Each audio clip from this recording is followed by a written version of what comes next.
Proper tree planting. A presentation of University of Nevada, Reno Extension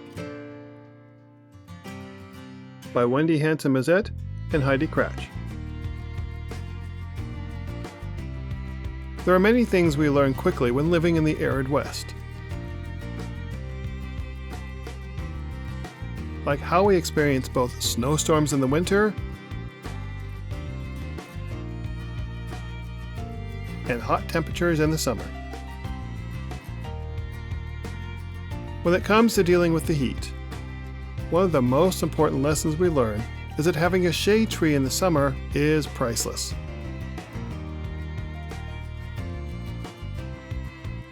But not all shade trees are meant for all locations.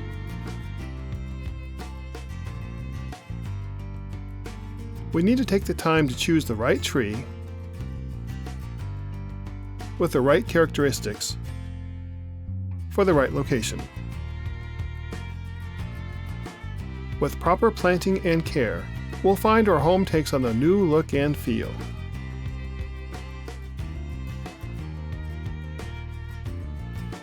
Plus, landscapes with healthy shade trees not only have higher property values, but our summer cooling bills can be much lower.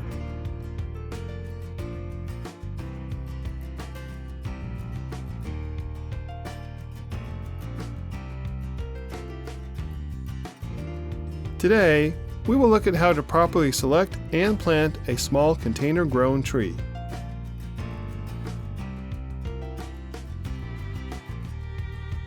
Selection process. The selection process entails 4 steps.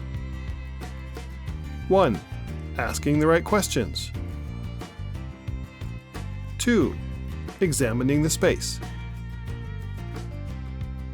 3. Performing a percolation test. 4. Checking for underground utilities.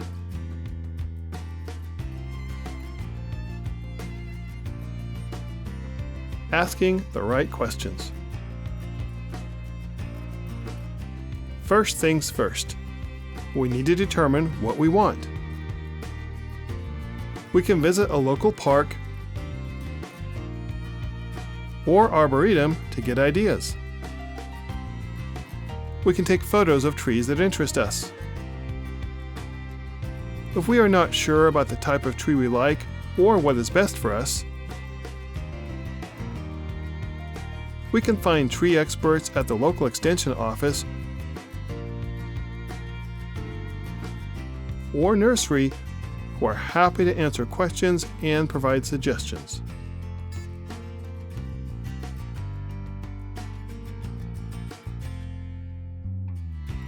Some of the things we need to ask ourselves are: what do we need?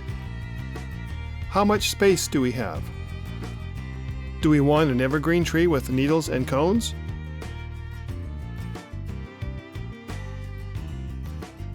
Or maybe a deciduous tree with wide branches for shade? If it's shade we're looking for, do we want a dense shade to block most of the sun? Or something lighter to let filtered sunlight through? If we want a deciduous tree, we need to ask ourselves a few more questions. Do we want something that has spring or summer flowers? What about fall color? Or are we looking for a shade tree that gives us both spring flowers and fall color?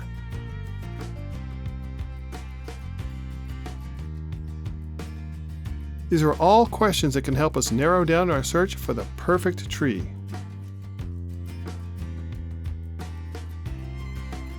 Examining the space.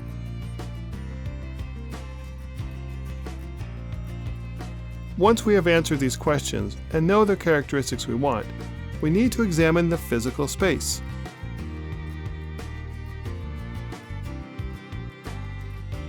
Physical space comprises 2 areas: above ground and below ground. A tree will grow up and it will grow out. We need to think about the eventual width of a tree's canopy and how a tree might change shape with prevailing winds and sun patterns. A tree will also grow down and spread out underground. We must consider what the tree's roots will do in the future. As we look around, we need to make sure the tree is not going to be planted too close to any structures, sidewalks, driveways, or overhead utility lines. We must think about where branches or roots might cause damage as the tree grows. In most landscapes, trees grow wide root systems that are quite shallow in depth. These roots may only reach 12 to 24 inches deep, depending on the variety of soils, moisture, and the location. Most landscape trees are not tap-rooted like a carrot. Instead, they have roots that spread out to occupy an area 2 to 4 times the diameter of the tree's crown when moisture and space are available.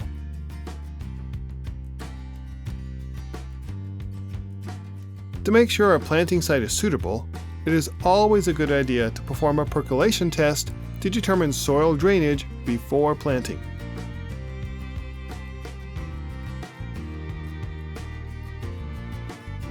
Just like humans, trees require moisture and oxygen to survive. Waterlogged soils will suffocate roots. A percolation test will tell us how quickly or slowly the soil drains, thus preventing us from planting a tree in the wrong soil.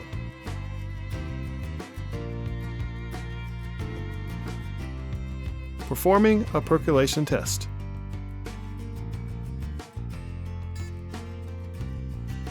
A percolation test yields valuable data and is not difficult to perform.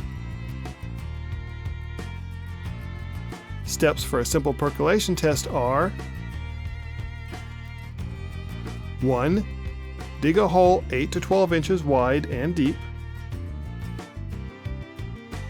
2. Rough up the side walls of the hole if they are slick or smooth. 3. Pre-soak the hole. Fill the hole with water and let it sit overnight. 4. When the hole has completely drained, fill the hole with water again and monitor how quickly it drains.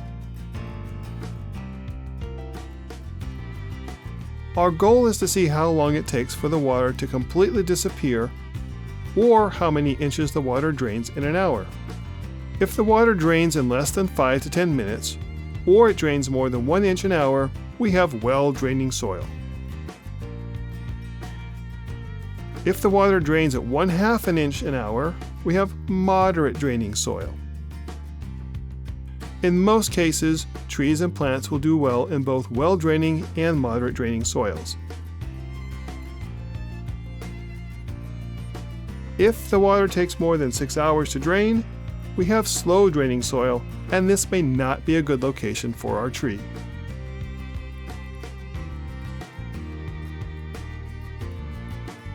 Checking underground utilities.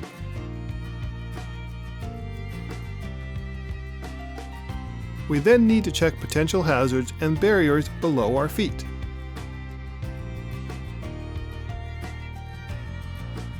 Many utility lines are buried in locations unknown to homeowners.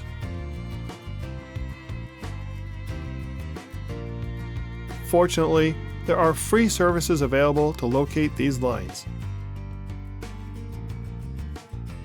We need to call 811 at least 2 days before digging. This gives local utility companies time to come out and mark where the lines are located.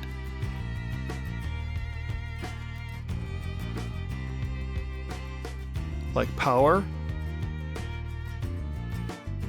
phone, and natural gas. Each company will mark the area with landscape paint, flags, or soil markers to indicate where the lines are. We will be planting in a wide planting strip between two driveways. There are no closed structures, sidewalks, or driveways, or overhead or under utility lines that could present problems in the future. And the percolation test shows that this area has fast draining soil. So, this is a safe place to plant a tree. Now that we know what tree characteristics we want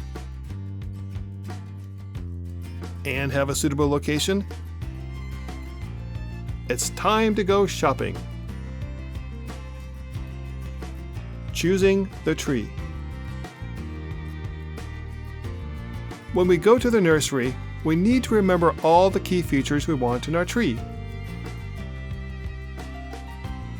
Because it is easy to be distracted by the vast selection nurseries have to offer. In this case, we decided on a medium-sized flowering tree with curb appeal. The key features we are looking for are: 1. The mature size of the tree should be no larger than 40 feet tall and no wider than 30 feet. 2. The tree should have spring flowers. 3. We prefer the tree possess a dark green leaf color. 4. And we want to see good fall color as colder weather approaches.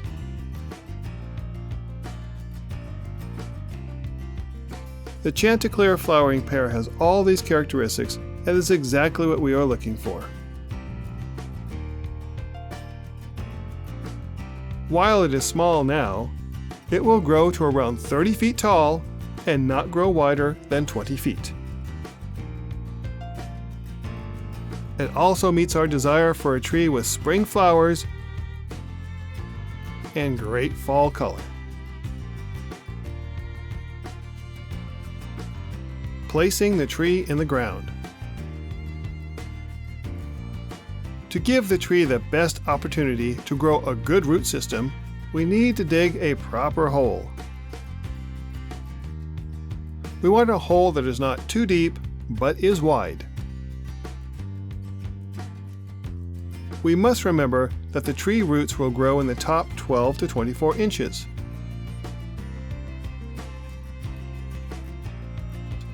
This is where moisture, air, and nutrients are available.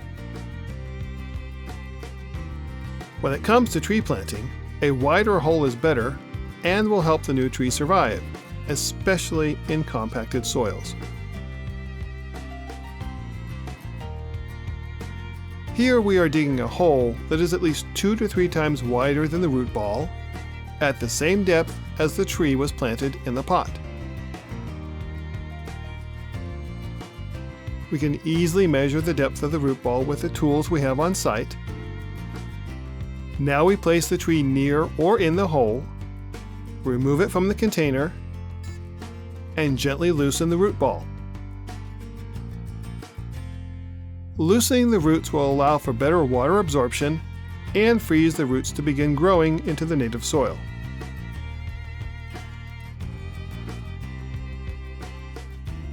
As we remove the tree from the container, we check the root ball for any circling roots.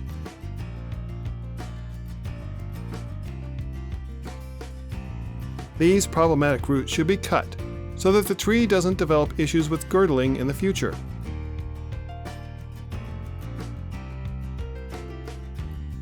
Once the roots are loosened and the tree is positioned in the hole, we should recheck the planting depth and root ball position.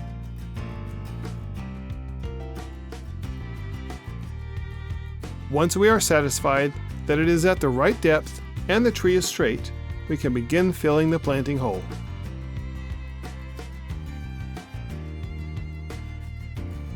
Filling the planting hole.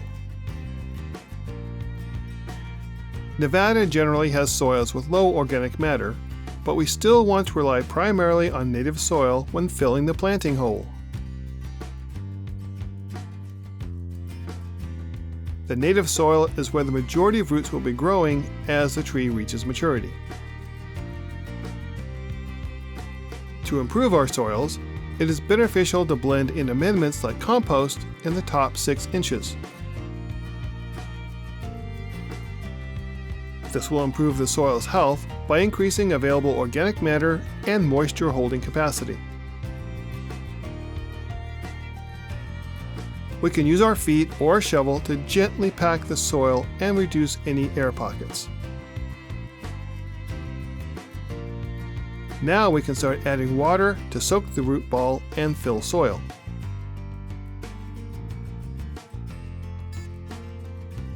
After the planting hole has been thoroughly watered, we can add 2 to 3 inches of organic mulch as a top dress.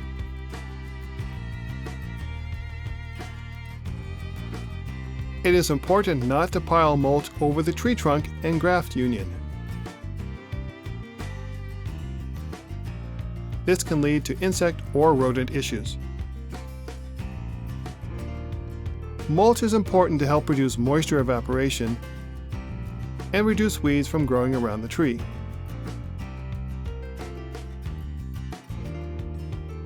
The next step after mulching would be to stake the tree if needed.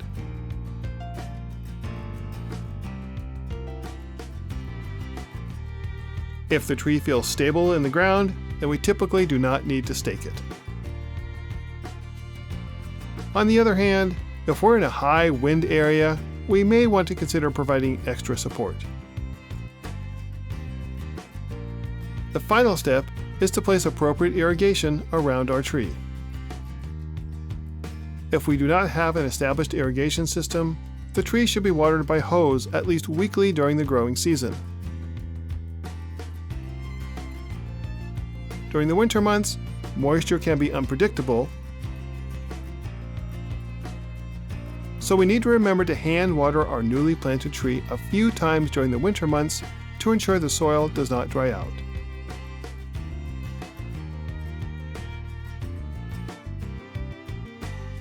In closing, let's see what we accomplished.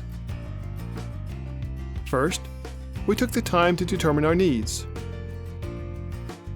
Then we found a good location that is not too close to above or below ground hazards. We performed a percolation test to ensure it has good draining soil. Then we found the perfect tree and planted it properly. We will enjoy watching the tree as it grows to reach its full potential. While the tree is small now, with time and proper care, it will mature into a beautiful specimen.